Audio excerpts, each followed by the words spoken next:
Day 2 of the Laquan McDonald anti-police protests in Chicago had police feverishly driving their squad cars and riding their bicycles around the city in pursuit of the protesters.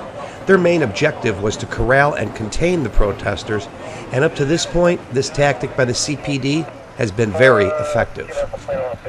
Protesters got bored playing their game of tag around the city with the CPD, so they decided the best way to effect change was to vandalize Chicago's Christmas tree in Millennium Park.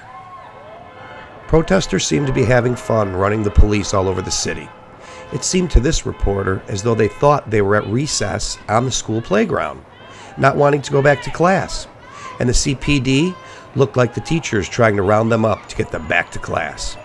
I have to say, this childish behavior and carnival-like atmosphere created by the protesters does no justice to their cause, and I believe severely undermines the issue presently being protested. At around 1 a.m., protesters staged a sit-in in the middle of the city.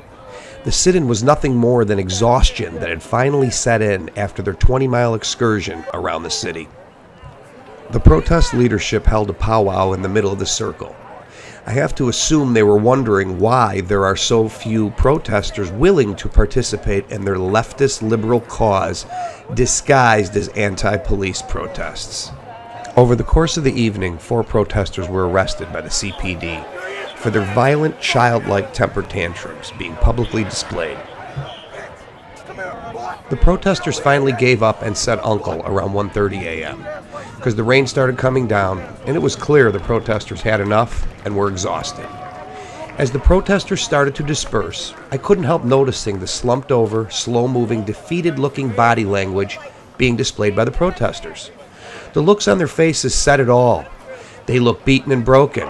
I believe they just realize they are ineffective and can't effect the change they seek without the help of a large majority of Chicago residents.